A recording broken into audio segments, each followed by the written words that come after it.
When I was applying to Commonwealth, I listened to my mother and aunt ask me in bewilderment, how dare I give up a free private school education like the one Boston Latin could provide? They went on and on about how they never heard of Commonwealth and no one in my family was a graduate. I defended my decision and told my mother that I hated Boston Latin, and despite everyone's moans and groans, I refused to stay. But even I questioned what Commonwealth would be like for me. I had put all my eggs into the Commonwealth basket, and all I had in defense was an amazing day visit and stories from my best friend Sandra Mello about her freshman year. I worked 2 jobs the summer before my sophomore year to pay for the tuition because I had no support in what my family called a silly decision.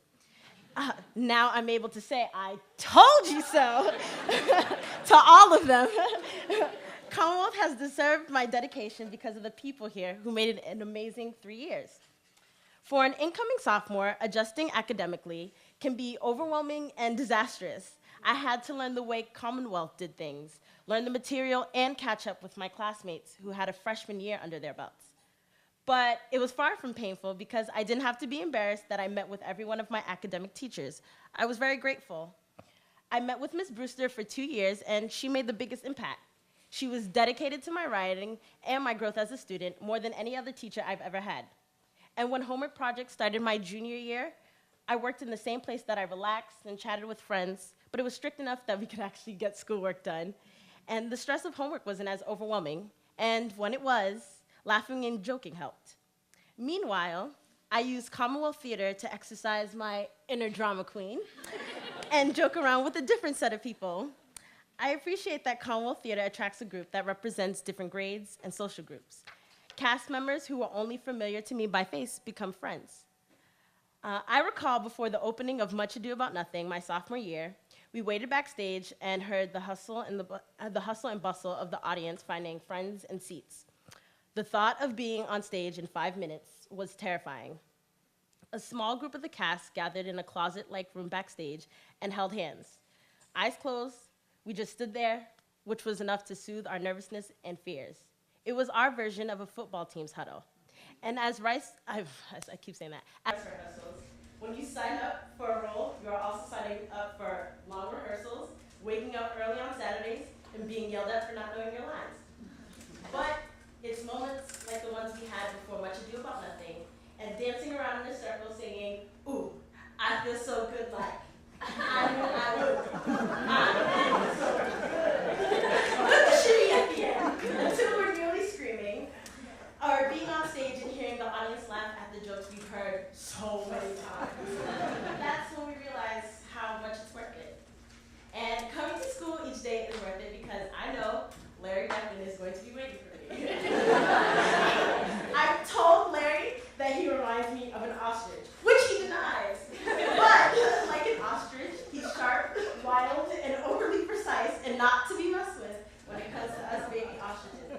As his advisee, I find that his other advisees are like my siblings. We relish in the fact that no one is as dedicated to us as Larry. 2 weeks ago, I spent a large portion of my afternoon searching for my jacket while loudly complaining to Larry the whole time. As I walked down the street, still distressed and cold, I heard my name being called behind me, and I saw Larry waving frantically and running after me. He saw me and said, "Oh no, you must be freezing," and demanded that I wear his jacket. And Utica, his wife who works here in the business office, came not long after and offered me her scarf. This everyday kindness also extends to some of the most generous acts that anyone has done for me.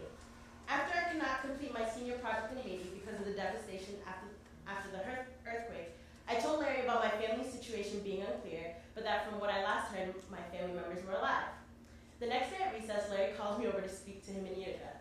I am pulled aside to be scolded, reminded, or sometimes congratulated. So I had a 1 in 3 chance.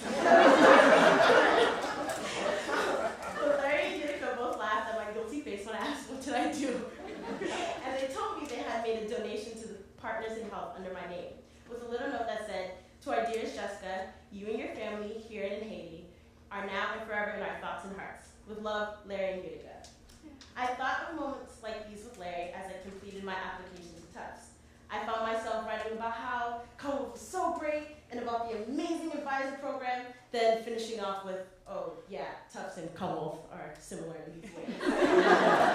My essay advisor, Ms. Brisser, wrote, "This sounds like you don't want to leave Commonwealth." Which explains why applying to college was so painful, because I tried so hard to find a school that replicated Commonwealth in its entirety. The teachers and friends that I have really grown to admire at Commonwealth are the ones that I know will be preoccupied with my college experience and everything else I achieved. Hearing Larry talk about going to his former advisee's college graduations or weddings gives me the thrill that he will always be around.